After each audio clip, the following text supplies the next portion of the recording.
The September 11th terrorist attacks 2 decades ago changed the world's perception of risk, creating the need for an insurance backstop given the severity of the event and uncertainty about losses in future attacks. Here to discuss an AM Best special report on the Terrorism Risk Insurance Program, or TRIP, is Tom Mount, Senior Director, and Christopher Graham, Senior Industry Analyst. And Chris, before September 11th, what was the landscape for terrorism coverage? Before September 11th, terrorism risks were considered part of any other risk to any insurance policy. It was, there was no special treatment, no special exclusions. It was all wrapped in. There hadn't been much in the way of terroristic events on U.S. soil for there to be any historical analysis. Obviously September 11th changed that for us. So just to take us back, Chris, if TRIP had not been put in place, what might the insurance market have looked like in the years following? Well, it wasn't in place for 2002, and I think that gives us a good guide as to what might have happened. We had a lot of companies put terroristic exclusions in, and they probably would have stayed in place. This stemmed from the reinsurers excluding it, and the primary insurers didn't want to bear the full risks, so they put exclusions in their policies, and the regulators approved it because everyone knew that without it, the insurers, many insurers would leave the marketplace.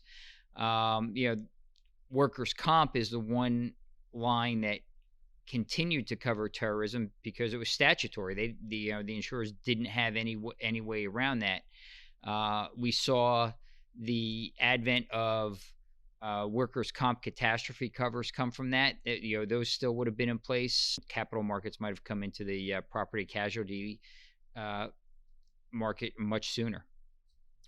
Now, the federal terrorism backstop has brought stability to the market, but it really hasn't been tested. So, Chris, do you think the program has evolved enough over the last couple of decades to address today's world? Yeah, somewhat thankfully, we don't know the answer to that, right? Has it evolved enough? Well, they've kept the cap at $100 billion. That's been unchanged. And when you consider, $100 billion in 2001, 2002 versus today, you've probably lost half of that value on inflation, and more has also been put on the insurers through TRIP. Every time it's been renewed, more exposure has been put back to the insurers. Tom, how did September 11th impact AM Best rating process?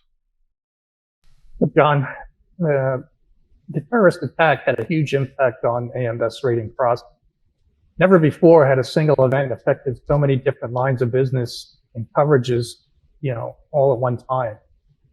So it was a wake-up call to insurers that they had to do a better job of capturing this aggregate information from all lines of businesses and coverages at each individual location they provided coverage. So right after the attack, AM Best initially, did what they normally do after any catastrophic event, is start calling the rating unit and asking, what do you think your estimated losses are? But not too long after that, we sent out a survey asking questions about how do you capture that information, and then how are you going to aggregate and manage that risk in those exposures.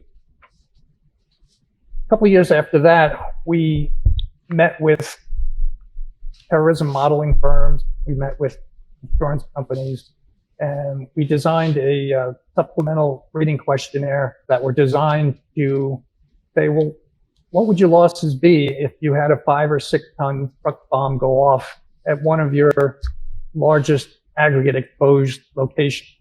And then we wrote in the criteria to use that information.